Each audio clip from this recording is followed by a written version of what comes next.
Hi, I'm Moss here, and today I have Audio GD's NFB-1AMP. Now, if you're familiar with Audio GD, they've been around Headphone quite a long while, and they make a variety of components from the small NFB-11 DAC amp up to the large Master series, the Master 7 and Master 9 individual, DAC and individual amp and preamp, and also combined units such as the Master 11, and there are other mid-range combined units about this size as well. But what we're looking at today is the separate amp itself, the NFB-1. Now, the NFB-1AMP, I took an interest in that because I have a variety of sources and I wanted something to be a preamp for powered speakers as well as something very neutral sounding for testing headphones. So, in that regard, the basic premise of these designs, and they're very old school, kind of like inspired by companies like Mark Levinson and Krell, is that the larger the component, the larger the power supply that's in there, and the more linear the performance of the device. So as they get larger, the sound quality becomes greater, basically more detailed, less noise, better channel separation, clearer sound, more detail.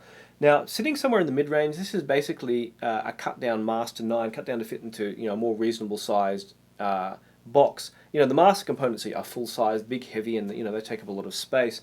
This kind of is still fairly large and fairly heavy. I mean, if you look at the depth, if I hold it up, you can see it's a fairly deep component.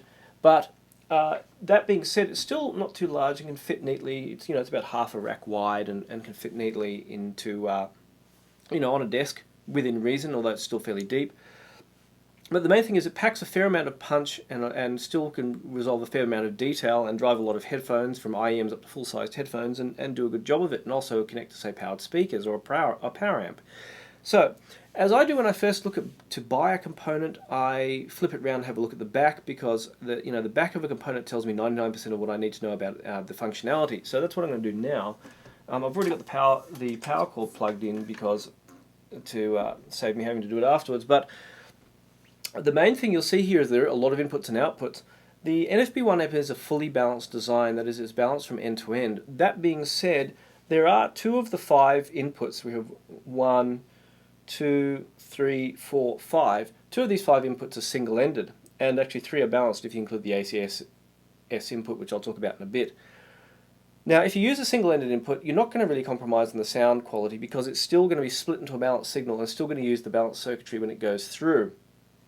Now, with the outputs, of course, you ideally want to use the balanced output, because the balanced output uses all the circuitry, whereas a single-ended one doesn't. So, again, inputs, balanced or single-ended, doesn't really matter, but output is really, if you buy a balanced component, you really want to use the balanced output to get the most out of the design.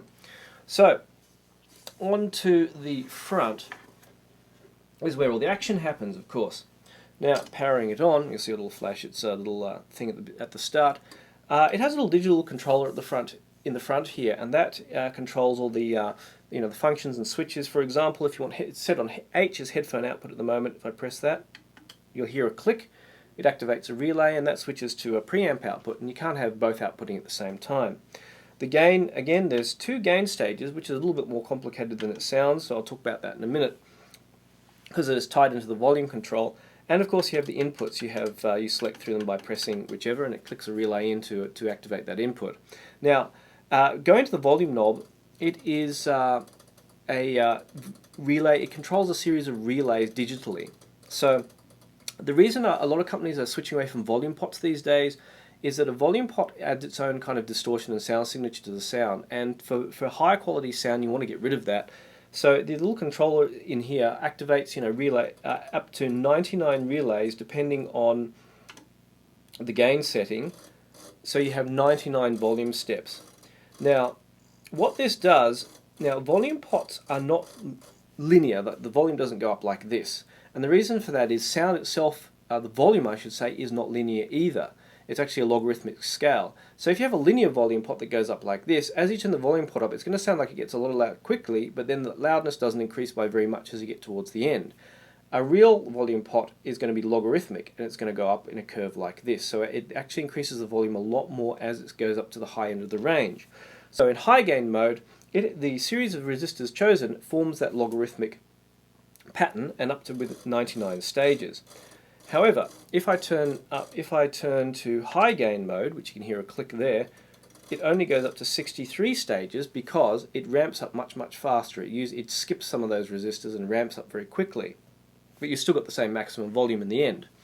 Now, as again, like I said with the preamp outputs, the ideal is to use the balanced headphone output of the NFB-1AMP. Now, the circuitry inside, of course, as I said, is fully balanced. Now, despite that, I have a little adapter here, which will adapt the balanced output to a 2.5mm Astle and Kern style, balanced jack. And this is silent enough to use with IEMs, even out of the balanced output. I even use it with Andromedas quite fine. There's maybe the very tiniest little bit of noise, and I'm not sure where that comes from, whether it comes from this or comes from my power supply or what have you. But all the same, as an amp, despite the 8 odd watts of power that it can output, it will work perfectly well with IEMs out of the single-ended or balanced. So sometimes I plug in IEMs to the single-ended where having a lot of power doesn't make any difference. Although linearity might, it seems to not be a big deal. However, with more high-powered headphones, there's a bit of a myth about going balanced.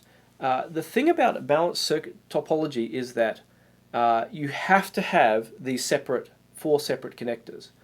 You can't cross the grounds like you do in a normal design. So if you look at a normal headphone plug, you'll see it has 3 poles. You have your positive left, positive right, and you have your negative left and right connected. Now, a balanced design, you can't cross. It's like good old Ghostbusters. You can't cross the streams, or you can't cross the signal returns of a balanced amp. Otherwise, nasty things happen. So they have to have these 4. You have to have 1, 2, 3. There's no 4th. So that's why, of course, now Sony has designed this new 5-pole plug, so you can have balanced and single-ended on a single plug, but which I hope replaces everything because it solves the problem. But this is why we use a 4-pole connector for the balanced circuitry, so that we don't have to cross the signal returns. Now that's where confusion has come in, because people obviously will plug in the headphones into the single-ended, have a listen, plug into the balanced, have a listen, and the balanced will sound better. That's because it was designed as a balanced amp, so of course it's going to sound better out of the balanced. So it's the same thing with my good old tube amp here. If it's designed for a particular tube and you put in different kinds of tubes which it wasn't designed for, well, obviously it probably won't sound as good. It's a design thing, and there are many kinds of amp topologies which are single-ended, balanced, what have you, and we don't pay much attention to those topologies much, unless except for output transformerless tube amps, which will only work with high impedance headphones, because it doesn't affect how our we just plug in our headphones and use it. But a balanced amp does, because you have to recable your headphones or use the balanced cable if one comes with it. So that's where the confusion comes in. It's just another design choice. I mean, if you aren't going to use balance, you don't want to have your headphones re-terminated or use the balanced plug, there's a single-ended version, pretty much a single-ended version of the same amp available. One important facet of the NFB-1AMP's design, and that of many of the audio GD components, is the ACSS system, which you can see here through these 2 outputs and the input here, which use the 3-pin mini XLR plugs. Now, the ACSS system is what's called a current gain stage system. And if you're not familiar with electronics, especially audio electronics, it's going to be kind of confusing. Think of your wall socket power and all those warnings that it's not the voltage that kills, it's the amps. Every kind of electrical signal has both voltage and current. So if you look at wall socket power, you have 110 volts or 240 volts, and you also have a current of 1 amp. Now, of course, when we're talking about things like audio components, it's kind of milliamps or microvolts, or just 3 or 4 volts. But the output could be in terms of amps. Now, the thing about an audio signal is that the signal that you're hearing now, the sound you're hearing now, is a result of fluctuations of voltage being sent down a piece of wire to the voice coil of your headphones, and that causes the diaphragm to move and produce sound again. So you're thinking of audio signals as being electrically their fluctuations in voltage. But some clever person many decades ago thought of, what if you could make it fluctuations of current instead? Would that make any difference? Now the thing is, yes it did, and it lowered distortion. And why does it do this?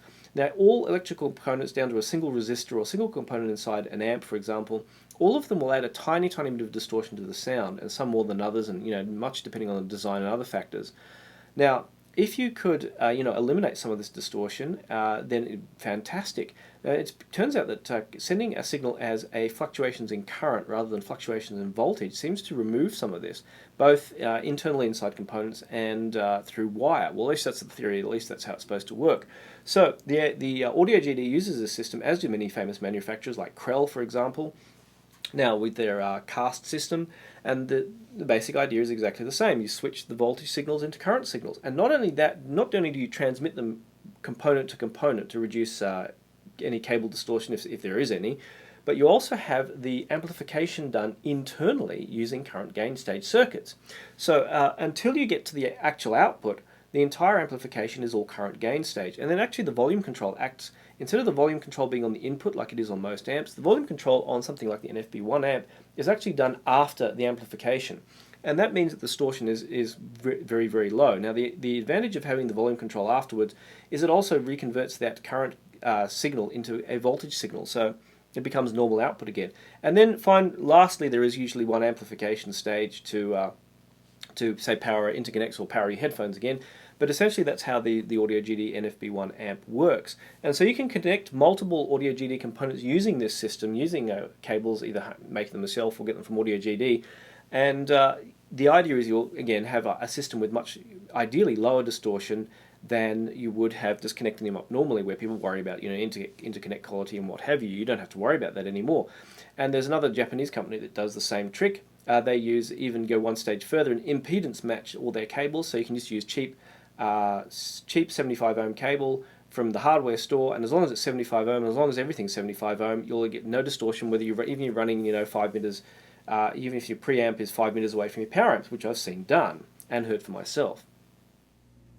Now the NFB-1 also comes with this basic remote control. It's just a very cheap plastic thing. Now it has controls to allow it to work with any Audio GD product that is controllable, basically. So in the case of the NFB-1AMP, the digital inputs here have no effect, but you can choose individually each of the analog inputs from the buttons on the front. You can control all the other features: headphone preamp, gain low and high, and volume up and down. The only downside to this remote control is that if you press and hold the button, it won't go ramping up. You have to press it each time you want to increase the volume. So that's a bit irritating. You can buy a fancier remote control from Audio GD, which does the same thing basically and looks somewhat nicer. But other than that, at least you have a remote control. So after all that, how does it sound? Now, the Audio GD house sound, if you like, is no sound at all. Absolutely dead flat neutral. Absolutely get out of the way and just present the music. And it's been that way for many years, and this is pretty much an exemplar of it. It reminds me a lot of the old Audio GD Phoenix balanced amp I had. For that, I remember I'd started using it and I completely forgot about it because it just disappeared. It seemed to the music was there, but nothing else. There was no coloration.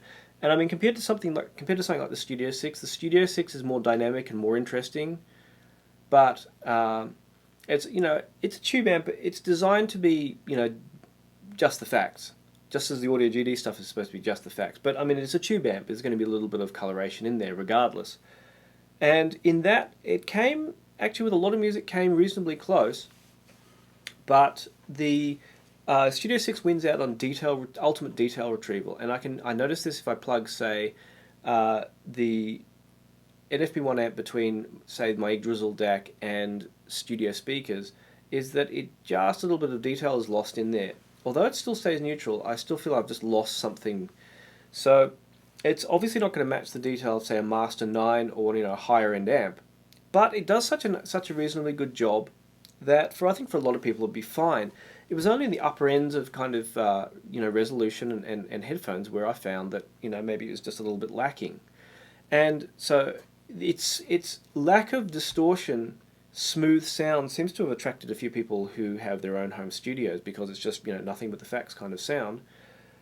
But for it's not really a musical design. If you're the kind of person who likes their tube amps, they're probably not going to like this so much.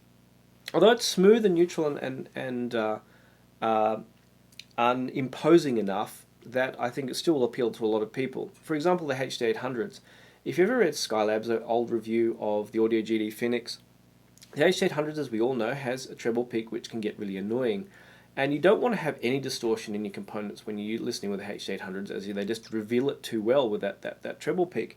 And likewise with this, they came through very smooth and clean without any, not rolled off smooth, but just clear smooth. Just get everything out of the way, absolute blackness to the music. Nothing in there. I think it was only with AL Audio's Andromedas and my little funky adapter here that I could actually extract only a tiniest bit of noise out of it, and that's very sensitive IEMs which were never intended to be used with an amp such as this. But still, very impressive result, and I'm still not sure that it was actually the amp causing the noise, or something I picked up on a power supply, or who knows. But that's the kind of impression you have, that when I listen to music through it, I tend to forget that it's there. Just as I forgot actually the funny thing when I got my Audio GD Phoenix many years ago is that I forgot that was there. I just plugged in and listened to music, and I was so busy listening to the music I forgot about the amp. Whereas you know, with a big tube amp, you know, you can switch tubes or anything. Oh, can I tweak it? You know, none of that with this. The only problem I had was actually connecting the shit audio Yggdrasil, because which requires, you know, a little bit of explanation. Just like many hi-fi components, when an input is not being used on this, or when it's switched off, it shorts the input. Now what happens is, so the input, and it just shorts it out, and that stops any the input interfering with the other inputs. So if you have multiple inputs, you don't want to hear music on one creeping into the input of the other, so it shorts the inputs, and that's normal for a lot of hi-fi components apparently.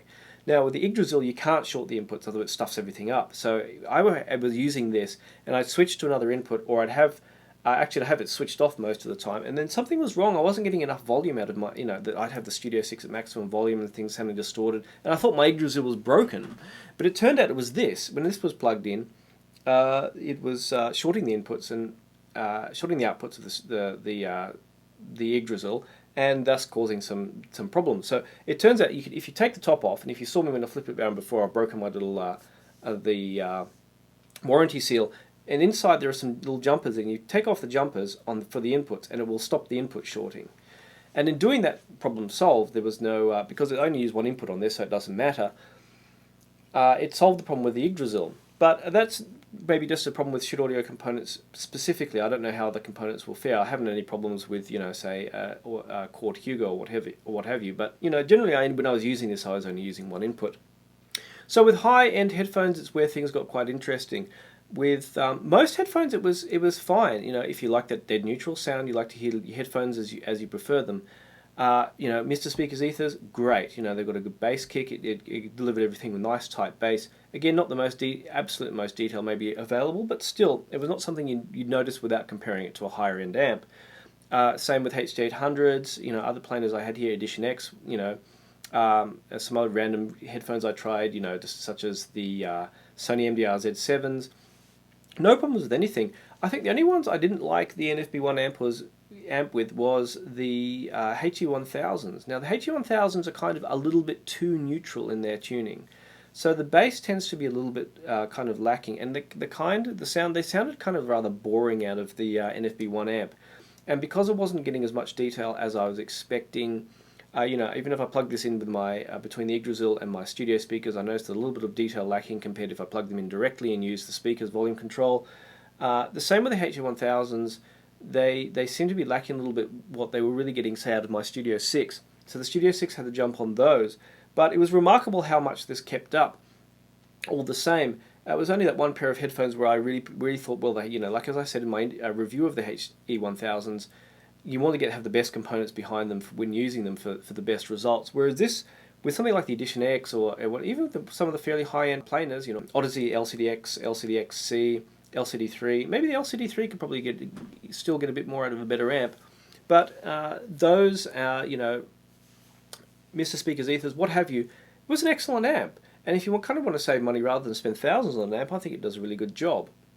It won't be quite maybe as exciting or as interesting as, again, as a good tube amp, but if you just want to have an amp and don't want to have to think, you know, about how coloration of the sound or what have you, just want, you know, just the music, this does a really fantastic job in that regard. So as an amp, I definitely highly recommend it. And now because of the change in the exchange rate, I gather the prices have all gone down. So now it's become even more of a bargain for people looking for a completely uncolored headphone amp, which is extremely versatile. So that's pretty much the Audio GD NFB-1. Now I hope you did like my review of it, and if you did, please give it a thumbs up and subscribe if you haven't already. If you have any comments or feedback or any questions, please, I'm also looking out for constructive criticism about how I can make my videos better or anything that I've missed. Please do let me know, and I'll see you online.